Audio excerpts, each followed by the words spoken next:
waxayna sidoo kale u ogolaatay inuu kor u qaado mid ka mid ah awoodihiisa gaarka ah. dhanka kale, gudaha aagga heerka afaraad ee godka sunta ah, kooxdii madaxa golaha ardayda ayaa wajahaysa dhibaato aad u weyn.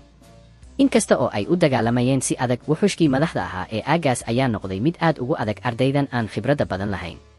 saaxirkii isku dayayay inuu wuxushka ku xidho silsiladaha wuxuu qarka u saarnaa inuu daciifnimo darteed dhulka ku dhaco, halka gantaalihii gabadha qaansolayda ahayd ee hilaaca ay u muuqdeen kuwa aan wax dhib ah u geysanayn wuxushka. makhluuqii ayaa si fudud ugu dhex tuuray hawada sidii carruusado yaryar oo kale, taas oo ku qasabtay inay isweydiiyaan inay khasaare ahayd tababarkoodii dagaal ee hore. waxay garowsadeen inaanay weligood horay u wajahin awood heerkan oo kale ah. saaxirka ayaa si degdeg ah u xaqiiqsaday in madaxdooda uu yahay rajada keliya ee ay ku guulaysan karaan. isagoo taagan meel fog, madaxda golaha ardayda ayaa isku diyaariyey inuu soo saaro awooddiisa ugu dambaysa isagoo gargaar ka helaya saaxiriinta taageerada. markii uu helay tamar ku filan, wuxuu ku booday dhankii wuxushka isagoo wata seeftiisa ololaysa. seeftiisa ayaa si toos ah u dhex martay wadnaha wuxushka, taas oo dhalisay dab weyn oo makhluuqii ka gubay gudaha ilaa dibadda. saaxiibadiis ayaa bilaabay inay si farxad leh u qayliyaan iyagoo u dabaaldegaya guusha madaxdooda. aaladdii duulaysay ayaa ku dhawaaqday in kooxdu ay ku guulaysatay inay dhex marto aaggaas waxyar ka badan 30 daqiiqo. iyagoo aad u faraxsan, kooxdu waxay si buuxda u aaminsanayd inay xaqiijiyeen booska koowaad, iyadoo aanay jirin koox kale oo ka adkaan karta wakhtigaas. waxay ka soo baxeen godkii iyagoo filaya inay arkaan magacyadooda oo ku jira kaalinta ugu sarraysa ee dhibco haynta. wax yar kadib, waxay dhex mareen marinada dugsiga oo ay joogeen ardaydii ku fashilantay imtixaanka ee soo baxay xilli hore. mid ka mid ah taageerayaasha madaxda ayaa arkay Jen iyo kooxdiisa oo fadhiya dhinac, wuxuuna u qaatay inay ku fashilmeen isla markii ay gudaha u galeen. isagoo iskiis u kibrayay, wuxuu u dhowaaday Jen si uu ugu jeesjeeso fashilaadiisa. si kastaba ha ahaatee, madaxdii ayaa aamusiyey taageerihiisa sababtoo ah guddoomiye ku-xigeenka ururka ayaa ku soo dhowaaday aagga. ninkan sharafta leh ayaa si deggan u sacabtumay, wuxuuna ugu hambalyeeyey ardayda bandhigoodii fiicnaa. madax Ting ayaa si kalsooni leh gacanta ugu fidiyey si uu u ruxo, laakiin guddoomiye ku-xigeen Marcavendish ayaa gebi ahaanba iska indho tiray, isagoo si toos ah u agmaray isaga oo aan xitaa jaleecin. taas ayaa ku keentay madax Ting eeb weyn iyo in sharaftiisa la jebiyo. si xaaladda looga sii daro, guddoomiye ku-xigeenka ayaa kor ugu dhawaaqay in Jen uu yahay geesi dhab ah, isagoo gacanta saaray garabka Jen una sheegay qof kasta in Jen iyo kooxdiisu ay ku guulaysteen inay ku dhex maraan god darajada afaraad ah muddo 20 daqiiqo oo keliya ah. xitaa kooxaha xirfadlayaasha ah ee ku jira ururkooda marnaba ma jebin rikoor noocaas oo kale ah. madax Ting iyo taageerihiisa ayaa gebi ahaanba hadal ka soo bixi waayey, iyagoo garan waayey sida 4 qof oo daciif ah ay uga adkaadeen kooxdooda ka koobnayd 10 qof.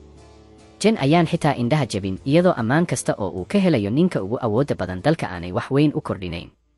wuxuu keliya isweydiinayay sababta qof aad u muhiim ah uu u yimid akadeemiyadan. Marcavendish wuxuu si deggan u sheegay inuu xasuusan doono magaca Jen, kadibna wuxuu u soo jeestay dhankii Gonglin isagoo si daciif ah u ammaanay wiilkiisa.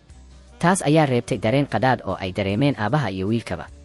kadib markii uu guddoomiye ku-xigeenku sheegay inay tahay wakhtigii uu bixi lahaa, agaasimihii akadeemiyada ayaa si degdeg ah u soo dhex galay si uu xaaladda u qaboojiyo.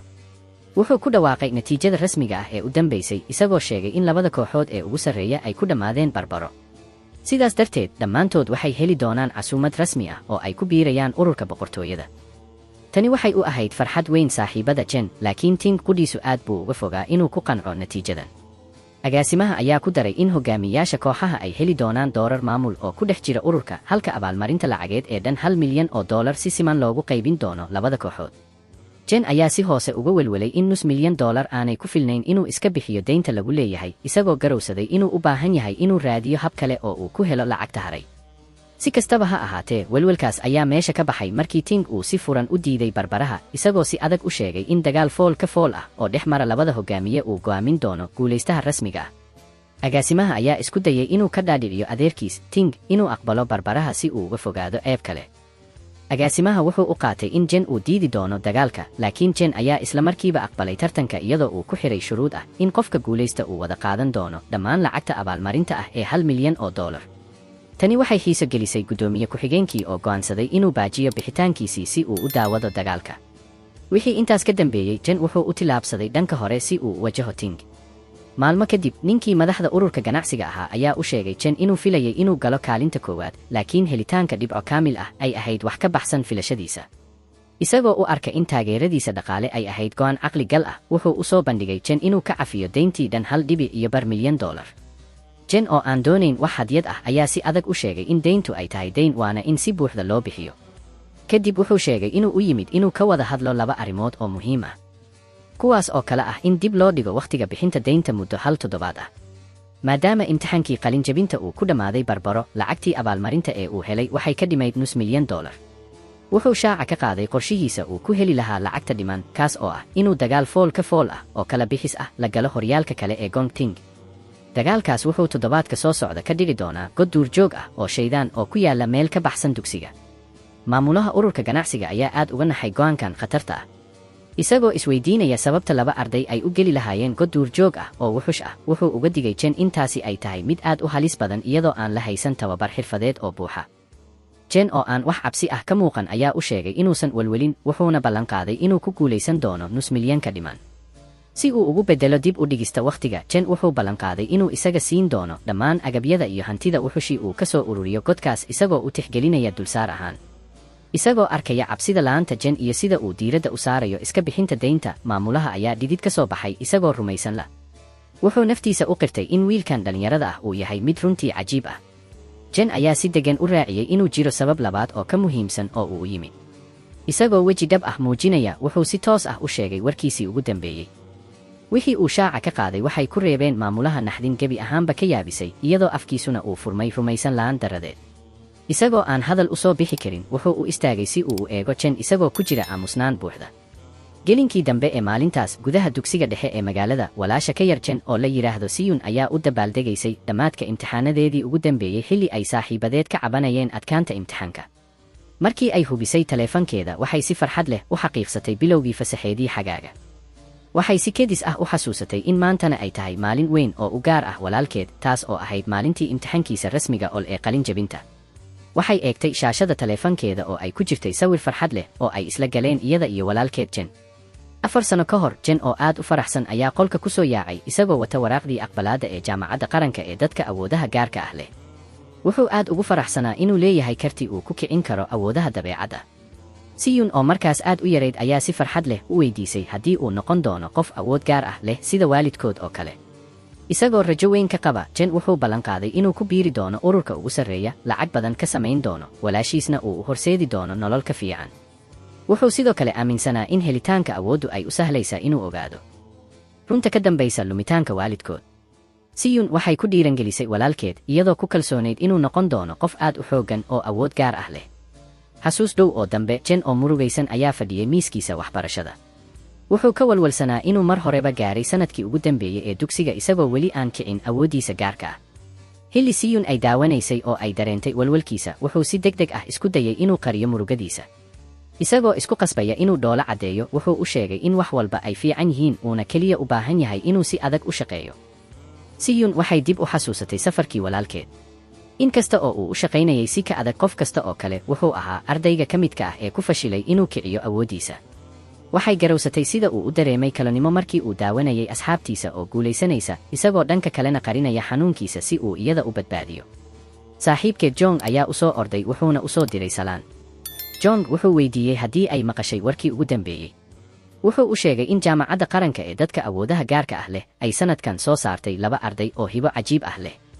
wuxuu sharaxay in 2 ardayba ay kooxahooda u horseedeen dhibco dhammaystiran, islamarkaana uu ammaanay guddoomiye ku-xigeenku, taas oo gobolkooda ka dhigtay mid caan ah.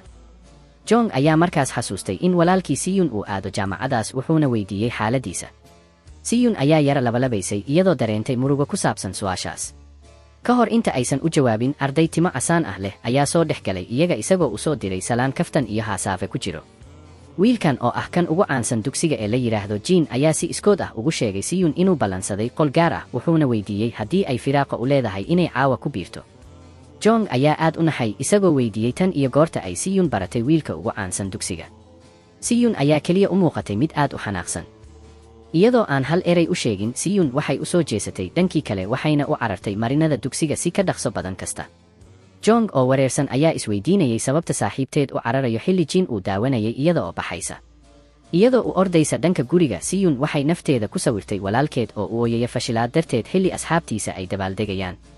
iyadoo aad u doonaysa inay u raaxayso, waxay go'aansatay inay u diyaariso cunto aad u weyn si ay niyadda ugu dhisto. gelinkii dambe ee habeenkaas gudaha gurigooda, Siyun waxay u diyaarisay cunto aad u dhadhan fiican oo ka koobnayd suxuun kala duwan iyo hilib karsan. Jen ayaa si weyn ula yaabay cuntadaas.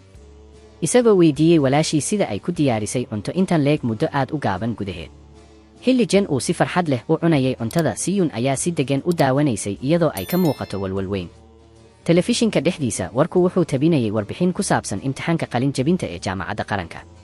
Jen wuxuu sii watay inuu ku raaxaysto cuntadiisa xilli warku uu faahfaahinayay booqashada guddoomiye ku-xigeen Carl. isagoo arkaya isaga oo aad u faraxsan, Siyun waxay u qaatay inuu keliya iska dhigayo si uu u qariyo fashilaadiisa. warka ayaa ku dhawaaqay dhacdo naadir ah oo 2 horyaal ah oo ay 2 arday ku guulaysteen dhibco dhammaystiran. warka ayaa shaaca ka qaaday in guddoomiye ku-xigeen Carl uu ammaanay mid ka mid ah hogaamiyayaasha kooxaha ee helay dhibcaha dhammaystiran, isagoo ku dhawaaqay magaca Jen. markii ay maqashay magacaas, Siyun ayaa u eegtay telefishinka si naxdin leh. ma ay rumaysan karin warkan ah in walaalkeed oo ay u haysatay inuu fashilmay uu dhab ahaan yahay geesiga dhibcaha dhammaystiran helay. gudaha qol madow, jeedal dhiig leh ayaa dhulka yaalay, cod qabowna wuxuu si deggan u sheegayay in masraxa loo diyaariyey si buuxda. qofka hadlayay wuxuu ahaa Gong Lin oo taagan. isagoo dul taagan wiilkiisa la garaacay ee Gong Ting. isagoo haysta jeedalka, Gong Lin ayaa ku qayliyey wiilkiisa, isagoo sheegay inuu u yeeray dad muhiim ah si ay u daawadaan guusha wiilkiisa. wuxuu ku canaantay wiilkiisa inuu kharibay bandhigii uu u qorsheeyey. isagoo jidhkiisa ay ku yaalaan nabarro dhiig leh, Ting wuxuu u neefsanayay si aad u adag xilli aabbihiis uu si cadho leh ugu xasuusinayay inuu si ceeb ula barbaroobay qof aan la aqoon. wuxuu caddeeyey in Ting uusan hadda kadib gaari doonin go'aanno isaga u gaar ah. wuxuu shaaca ka qaaday inuu mar horeba la wareegay maamulka uuna wax ka beddelay xeerarka dagaalka kala bixista ee soo socda. Ting ayaa madaxa hoos u dhigay isagoo dareemaya guuldaro xilli aabbihiis uu si qabow u sheegay inuu xaaladda isagu gacanta ku dhigi doono. halkan ayay xalqadeeni ku dhammaatay asxaabta. waxa aan idiin xasuusinaya in aad 3,000 oo subscribe na gaadh si saan videogana like inoo saara. wixii kugu la yaabka badnaana kommentiga noogu soo qor. waa inoo iyo mar kale.